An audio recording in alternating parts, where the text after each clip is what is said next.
আমরা সবাই চাই মনে শান্তি থাকুক, কিন্তু প্রায়ই দেখা যায় আমাদের নিজের চিন্তাই আমাদের সবচেয়ে বড় শত্রু হয়ে দাঁড়ায়। ঠিক।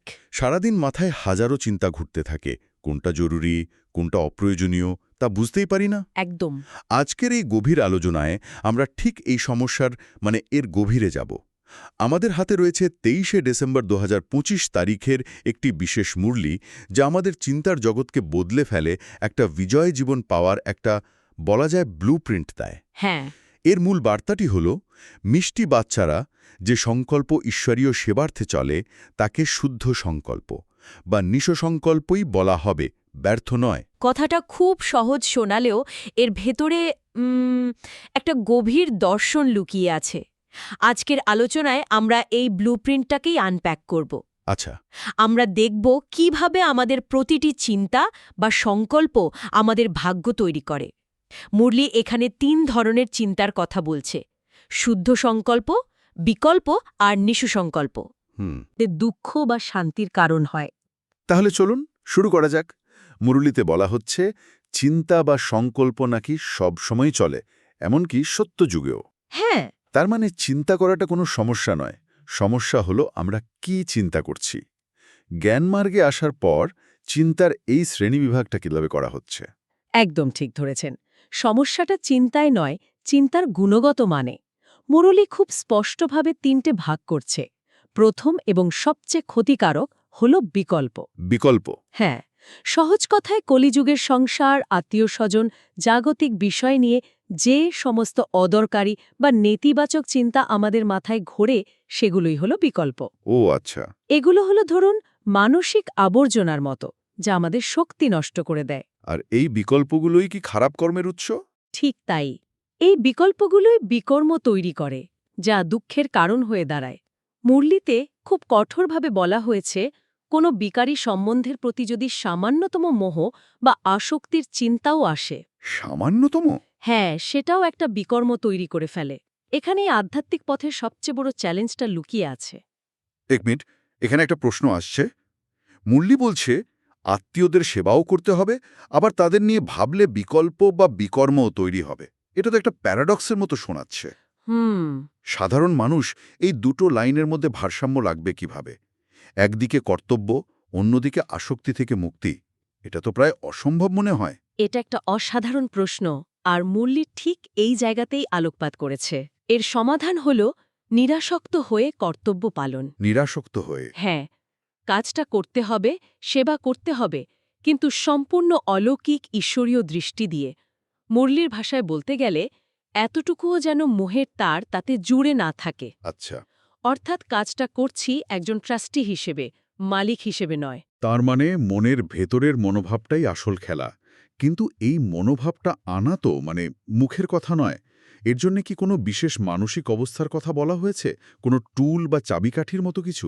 অবশ্যই। আর সেই চাবিকাঠিটাই হল দেহি অভিমানী অবস্থা। দেহি অভিমানী? যতক্ষণ আমরা নিজেদের এই শরীরটা ভাবি, অর্থাৎ দেহ অভিমানী থাকি, ততক্ষণ মোহ, আসক্তি, রাগ, দুঃখ এগুলো আসবেই। কিন্তু যখনই আমি নিজেকে শরীর থেকে আলাদা এক চৈতন্য শক্তি বা আত্মা ভাবতে শুরু করি, অর্থাৎ দেহি অভিমানী হই, তখনই একটা দূরত্ব তৈরি হয়। সেই দূরত্ব থেকেই নিরাসক্তভাবে কর্তব্য করা সম্ভব হয়। তাহলে কি এটা বলা যায় যে দেহি অভিমানী অবস্থাটা আসলে একটা চাবির মতো? একদম। এই চাবিটা হাতে পেলেই কেবল সংসারের দায়িত্ব বা কর্তব্যকর্ম করেও তাতে আটকে না পড়ার দরজাটা খোলা সম্ভব? একদম। এটাই হলো মূল সূত্র। মুরলি দেহ অভিমানী আর দেহি অভিমানীর মধ্যে একটা স্পষ্ট সীমারেখা টেনে দিয়েছে। আচ্ছা।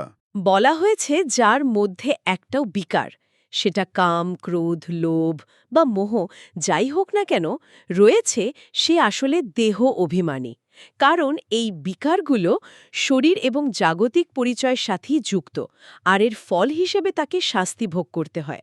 আর যে বিকার মুক্ত সেই তো দেহি অভিমানী, তাদের জীবনটা কেমন হয়? যারা বিকারমুক্ত তারা ভেতরে এক অদ্ভুত স্থিরতা আর শক্তি অনুভব করে। তারা খুব ভালোভাবে ঈশ্বরের সেবা করতে পারে, কারণ তাদের শক্তি অদরকারি চিন্তায় নষ্ট হয় না। ঠিক।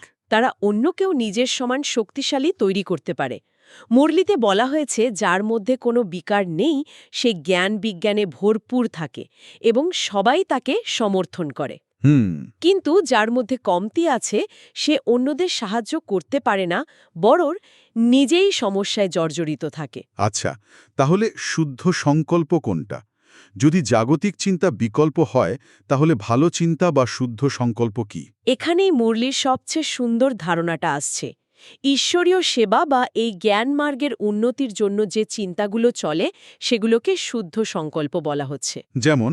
যেমন কিভাবে আরও ভালোভাবে বাবার জ্ঞান বোঝা যায়, কিভাবে অন্যদের সেবা করা যায়, কিভাবে যজ্ঞের বৃদ্ধি হতে পারে, এই সমস্ত চিন্তা। মজার বিষয় হল মুরলি এই শুদ্ধ সংকল্পগুলোকেও এক অর্থে নিঃসংকল্প বলছে। এটা তো খুব আকর্ষণীয়। সংকল্প চলছে কিন্তু তাকে নিঃসংকল্প বলা হচ্ছে। কারণটা কি? কারণ এই সংকল্পগুলো কোনো নতুন কর্মবন্ধন তৈরি করে না। এগুলো আত্মার উন্নতির জন্য, জগতের কল্যাণের জন্য। তাই এগুলো সাধারণ জাগতিক সংকল্পের মতো নয় যা আমাদের মায়ায় বাঁধে। আচ্ছা। আর এর চূড়ান্ত অবস্থা হল সম্পূর্ণ নিঃসংকল্প বা কর্মাতীত অবস্থা, যখন আত্মার সমস্ত হিসাব নিকাশ চুকে যায় এবং সে সুখ দুঃখের পারে চলে যায়, তখন কোনো সংকল্পই চলে না। হুম। কিন্তু সঙ্গম যুগে অর্থাৎ এই পরিবর্তনের সময়ে জগৎ শুদ্ধ করার জন্য এই শুদ্ধ সংকল্প চালানোটা আবশ্যক। বেশ, তাহলে আমরা বুঝলাম যে আমাদের লক্ষ্য হলো বিকল্প থেকে শুদ্ধ সংকল্পে শিফট করা, আর তার চাবিকাঠি হলো দেহি অভিমানী স্থিতি। কিন্তু এই পথে চলতে গেলে তো অনেক বাধা আসতে পারে। মুরলিতে কি কোনো প্র্যাকটিক্যাল গাইডলাইন বা সতর্কতা দেওয়া হয়েছে? হ্যাঁ, বেশ কয়েকটি গুরুত্বপূর্ণ নির্দেশিকা রয়েছে। প্রথমত, আত্মনিরীক্ষণ। আত্মনিরীক্ষণ? হ্যাঁ, এটাকে একটা আধ্যাত্মিক অ্যাকাউন্টিংয়ের সাথে তুলনা করা যায়। মুরলি বলছে, রোজ নিজের হিসাব নিকাশ দেখো। আমরা এসেছি আমাদের পুরনো কর্মের হিসাব মেটাতে। এমন যেন না হয় যে এখানে এসে আমরা নতুন করে ভুল হিসাব তৈরি করে ফেলি। এই হিসাবের প্রসঙ্গে গর্ভজলের শাস্তির মতো একটা ভারী শব্দ ব্যবহার করা হয়েছে। এই ধারণাটা একটু ব্যাখ্যা করবেন? এই গর্ভজলের শাস্তির ধারণাটা কিন্তু খুব মারাত্মক। এটা শুধু মায়ের গর্ভে থাকার শারীরিক কষ্টের কথা বলছে না। ও। এটা হলো কর্মের ফল হিসেবে এক চরম আধ্যাত্মিক যন্ত্রণার প্রতীক। যখন আত্মা শরীর ছাড়ার পর নিজের জীবনের ভুলগুলো দেখতে পায়, তখন যে অনুশোচনা আর কষ্ট হয়, সেই মানসিক যন্ত্রণাকেই গর্ভজলের শাস্তির সাথে তুলনা করা হয়েছে। মানে এটা একটা মানসিক যন্ত্রণা? হ্যাঁ, এই যন্ত্রণা থেকে বাঁচার জন্যই এত সাধনা। আত্মনিরীক্ষণের এই ধারণাটা খুব শক্তিশালী। কিন্তু নিজের দিকে তাকাতে গেলে তো আগে জানতে হবে আমিটাকে। মুরলিতে কি এই আত্মপরিচয়ের উপরও জোর দেওয়া হয়েছে? এটা দ্বিতীয় এবং সবচেয়ে গুরুত্বপূর্ণ নির্দেশ। আত্মপরিচয়, নিজেকে জানা। আমি কে?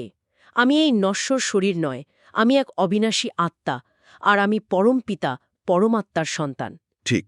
এই পরিচয়টা যত স্পষ্ট আর দৃঢ় হবে, ততই বাবার প্রতি ভালোবাসা জন্মাবে আর ভেতরের শক্তি বাড়বে। মুরলিতে একটা সুন্দর উদাহরণ দেয়া হয়েছে। বাবার পেশার উদাহরণটা? হ্যাঁ, বাচ্চারা তখনই খুব আনন্দিত আর গর্বিত হয় যখন তারা তাদের বাবার পেশা বা অকিউপেশন জানতে পারে। একইভাবে যখন আমরা আমাদের আধ্যাত্মিক পিতা এবং তার বিশ্ব পরিবর্তনের মহান কাজটা জানতে পারি, তখন আমাদের ভেতরেও অপার আনন্দ আর নেশা চড়ে। আর কোনো সতর্কতা? আরেকটি খুব গুরুত্বপূর্ণ বিষয় হল কিছু না লুকানো। আধ্যাত্মিক পথের স্বচ্ছতা খুব জরুরি। হুম। মুরলি বলছে, ঈশ্বরের যজ্ঞে লুকিয়ে কোনো ভুল কাজ করলে সর্বজ্ঞ বাবা তার ঠিকই জেনে যান।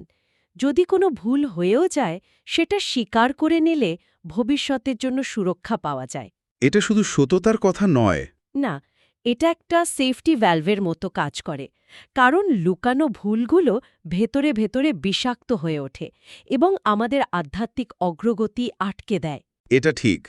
লুকানো জিনিস মনের উপর একটা বোঝা তৈরি করে। আচ্ছা, এই সব কিছুর জন্য তো মনের শক্তি দরকার।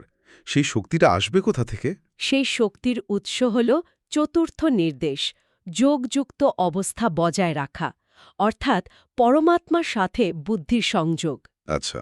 যোগে থাকলে মন এতটাই শক্তিশালী হয়ে যায় যে কোনো বিকার আক্রমণ করতে পারে না। মুরুলিতে এর একটা দারুণ উদাহরণ আছে। দেবতাদের মূর্তির সামনে যাওয়ার উদাহরণটা, তাই না? হ্যাঁ, ঠিক ধরেছেন। যেমন কোনো মন্দিরে দেবতাদের মূর্তির সামনে গেলে মানুষের মনের বিকারী বা খারাপ সংকল্পগুলো কিছুক্ষণের জন্য শান্ত হয়ে যায়, তেমনি একজন যোগযুক্ত আত্মার সান্নিধ্যে এলেও অন্যের বিকার দবিয়ে রাখা সম্ভব। ইন্টারেস্টিং।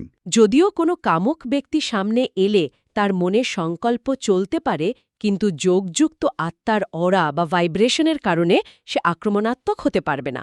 তার ভেতরের অশুভ শক্তিটা দুর্বল হয়ে পড়বে। তার মানে যোগ শুধু নিজের সুরক্ষা কবচ নয়, এটা অন্যের ওপরেও একটা ইতিবাচক প্রভাব ফেলে। আচ্ছা, এই জ্ঞান অন্যদের কাছে পৌঁছে দেওয়ার বিষয়ে মুরলীতে কিছু বলা হয়েছে? কারণ জ্ঞান তো শুধু নিজের জন্য নয়। হ্যাঁ, বলা হয়েছে student shows master, student shows master. অর্থাৎ শিক্ষার্থীরাই শিক্ষকের মহিমা প্রকাশ করে। বাবা তো নিজে নিজের প্রশংসা করবেন না, তাই বাচ্চাদের কাজ হলো নিজেদের জীবন দিয়ে বাবার পরিচয় দেওয়া। আর নতুনদের বোঝানোর একটা ক্রম বা পদ্ধতির কথা বলা হয়েছে। প্রথমে তাদের জাগতিক পরিচয় নয়, বরং বাবার পরিচয় দিতে হবে। আগে বাবার পরিচয়। হ্যাঁ, কারণ বাবার পরিচয় পেলেই তার প্রতি ভালোবাসা জন্মায়, আর ভালোবাসা থেকেই প্রাপ্তির আনন্দ বা খুশি আসে। রাজত্বের কথা পরে, আগে বাবার সাথে সম্পর্ক। মুরলির একটা অংশে দেবী দেবতাদের নিয়েও কিছু প্রচলিত ধারণা ভাঙার চেষ্টা করা হয়েছে। বিশেষ করে কালী, দুর্গা আর লক্ষ্মীকে নিয়ে যে অংশটা রয়েছে সেটা বেশ মজার। হ্যাঁ, ওটা আসলে একটা গভীর রহস্য উন্মোচন করে। মুরলি প্রশ্ন তুলেছে যে লক্ষ্মীর পতি নারায়ণ, এটা সবাই জানে, কিন্তু কালীর পতি কে? এই প্রশ্নটার মাধ্যমে বোঝানো হয়েছে যে ভক্তিমার্গে দেবতাদের নিয়ে জ্ঞান কতটা অস্পষ্ট। মুরলি বলছে আসলে কালী, দুর্গা এরা হলেন জগদম্বা বা বিশ্বমাতারই বিভিন্ন রূপ, কোনো আলাদা দেবী নন। ও আচ্ছা। এনারাই ডিটি ধর্মের প্রথম মা। এর মানে হল মুরলি এখানে প্রচলিত ভক্তির নানা ধারাকে একটা মূল উৎসে ফিরিয়ে আনছে।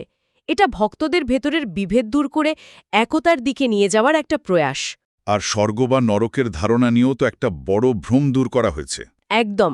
অনেকেই মনে করে স্বর্গ বা নরক পৃথিবীর বাইরে অন্য কোনো জগৎ, কিন্তু মুরলি খুব স্পষ্টভাবে বলছে এই পৃথিবী সত্যযুগে স্বর্গ বা বেহেস্ত হয়ে যায়, আর কলিযুগে নরক বা দোজক।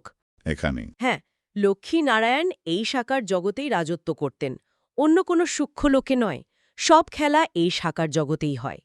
এই ধারণাটা আমাদের বর্তমান কর্মের গুরুত্বকে অনেক বাড়িয়ে দেয়, কারণ আমাদের আজকের কর্মই ঠিক করবে যে আমরা ভবিষ্যতে স্বর্গে থাকব নাকি নরকের দুঃখ ভোগ করব। বাহ, পুরো আলোচনাটাই যেন একটা বৃত্তের মতো সম্পূর্ণ হলো। আমরা শুরু করেছিলাম ব্যক্তিগত চিন্তা দিয়ে, আর এখন সেটা এসে মিশল গোটা বিশ্বের পরিবর্তনের ধারণার সাথে। ঠিক। সবশেষে মুরলির একটি বিশেষ বরদানের কথা উল্লেখ করা হয়েছে, যা এই পুরো আলোচনার সারমর্মকে একটা শক্তিশালী চিত্রের মাধ্যমে আমাদের সামনে তুলে ধরে। হ্যাঁ, বরদানটি হল বিকাররূপী সাপগুলিকে শয্যা বানিয়ে বিষ্ণুর সমান সদা বিজয়ী নিশ্চিন্ত ভব। এর অর্থ হল আমরা পুরাণে যে বিষ্ণুর শেষসজ্জার ছবি দেখি, যেখানে তিনি সাপের কুণ্ডলির ওপর শুয়ে আছেন, হ্যাঁ, সেটি আসলে কোনো পৌরাণিক গল্প নয়। তাহলে ওটা কি? ওটা দারুণ একটা দৃষ্টিভঙ্গি। তার মানে বিষ্ণুর ওই পরিচিত ছবিটা শুধু পৌরাণিক গল্প নয়, ওটা আসলে একজন যোগীর মনস্তাত্ত্বিক অবস্থার একটা রোডম্যাপ। ঠিক তাই। এটা হল বিজয়ী বাচ্চাদের সহযোগী জীবনের প্রতীক। যোগের আগুনে বিকাররূপী যে ভয়ঙ্কর সাপগুলো আমাদের দংশন করে, কাম, ক্রোধ, লোভ, সেগুলোই ভস্মীভূত হয়ে যায় বা অধীন হয়ে যায়। আচ্ছা। তখন সেগুলো আর শত্রু থাকে না, বরং আমাদের বিশ্রামের শয্যা হয়ে ওঠে।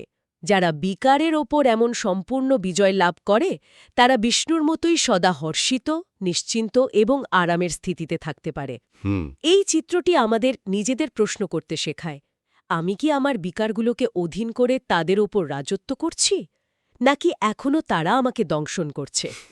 আজকের এই আলোচনা থেকে আমরা বুঝলাম যে আধ্যাত্মিক যাত্রার মূল ভিত্তি হল আমাদের চিন্তার রূপান্তর, ব্যর্থ আর অদরকারি বিকল্প থেকে বেরিয়ে এসে ঈশ্বরীয় সেবার শুদ্ধ সংকল্পে স্থিত হওয়া। একদম।